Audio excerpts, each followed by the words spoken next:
For decades, we all know this dichotomy of the left brain and right brain, right? But neuroscience is actually telling that that's not the case. We are not just right brain or left brain people. Actually, there's a system in brain called corpus callosum. Bundle of fibers between those two hemispheres are ability to create communication between our right and left hemispheres is where all the really great leadership actions come in. And that's been the case throughout the history. And I can affirm that because I read several biographies during the pandemic, and those great scientists all of a sudden start getting emotional and thinking intuitively. Or those great artists all of a sudden really getting cognitive and changing the schools of thought in their art that they do. So how are we going to create that synergy between our thinking selves, feeling selves, and maybe some other selves that we are yet to discover? I've been in touch with Megan for such a long time, including during the pandemic, because I'm really keen on learning about what they are doing in the city of Roseville. And Megan, you are leading an organization that employs more than 1,000 people in a city with hundreds of thousands of people. So we are really interested in hearing your leadership story during the pandemic. Megan, are you a left brain or a right brain person? How would you define yourself as a predisposition? I think it's an interplay between the two. It's that center part. I was trying to remember the word that you used, and it's really kind of alternating depending on you have to take in the intuition. You have to look at what people are saying. You have to read between the lines. You have to know processes and policies in order to be able to navigate that as an organizational engineer. And then the artistic element I really like too. We did incorporate art into what we did as coming back together as a way to connect departments and a way to really rise up some pride in the work that we do to provide to our community. So I think it's all of those, and I think it has to be an interplay between the two sides of the brain, or else you're kind of not human, when you're not able to feel and only think but not feel. Provost Nevarez is a previous guest of the Wisdom Studio. How would you describe yourself do you consider yourself as a left brain person or a right brain person?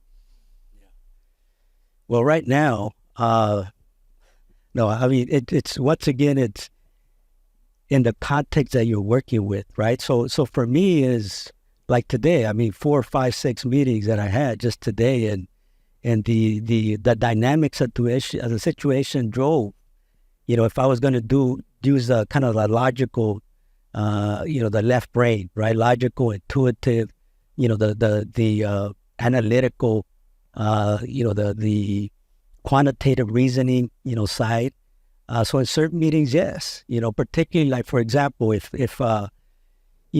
there's legal implications, involved, which in one of my meetings there was, in that case, in my left brain talks about using policy and referring to policy and ensuring that I stick to that particular script, because if I don't, then there's legal implications and grievances and what have you. So in that case, I used the left. Now on the right, there was not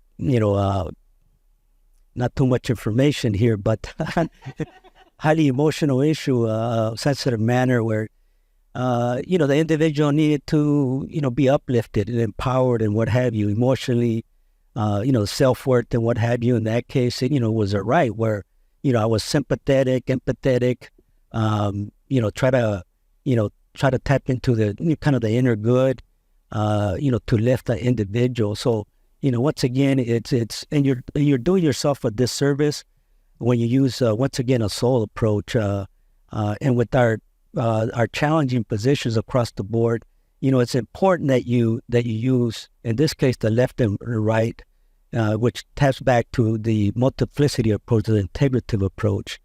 Otherwise, once again, you're not looking at it from a comprehensive, holistic, perspective, and you're going to lose out on something, right? So the question is, how do you get to where this just comes naturally to you, where it's just kind of intuitive, where you come into a situation, you read the various factors or dynamics that are being played out, and then you say, okay, and you want to be genuine about your approach at the same time, but you practice it enough because everybody has a particular strengths. So we all have strengths and weaknesses in all these areas, but if you practice enough, it'll just come to you. It's going to take some time, but it comes to you. And once you do so, you're going to become an effective and efficient leader. It's a given, but it takes work. Lyndsay is the artistic director of the B Street Theater and Sophia Sokopoulos Center for the Arts, which hosts ballet, international music artists, Teatro Nagual, and others, but is at its core a nationally recognized theater company and theater arts education organization. I'm going to ask my typical question to you also. Do you consider yourself a left brain person or a right brain person? And how do you balance? Yeah, well, I think I related to both of the previous answers, and I said something similar when we spoke, which is I've always felt like both, even when before I was in this role or more of an administrative role in an arts company. Even when I was just doing more of the art, I still felt like I was approaching situations specifically as a director of a specific production from both a left and a right brain perspective, and not just solely from what folks might consider an artist to be, which is definitely more right brain, creative, empathetic, all that sort of stuff. But my role, I'm the artistic director, but I'm also the CEO. So I really relate to being in one meeting about a legal issue, maybe that the organization is going through, whether, that's HR or being in a meeting with the board, reviewing the budget, and then going to the next meeting where I have to, watch a performance and give feedback to as if the performance touched me, because that's also my job, is to ensure that the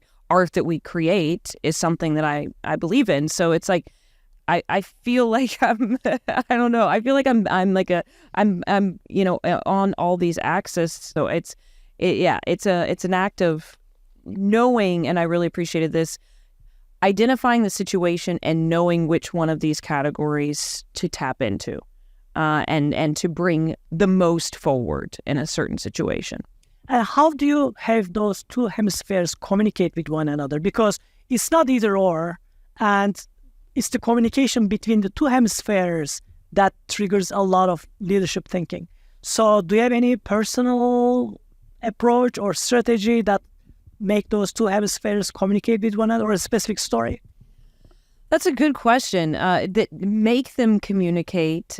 Sometimes I wish they would communicate more so, but but I think it's, I don't know. I mean, in terms of, I guess everybody has their natures and their tendencies of how they're going to approach a situation.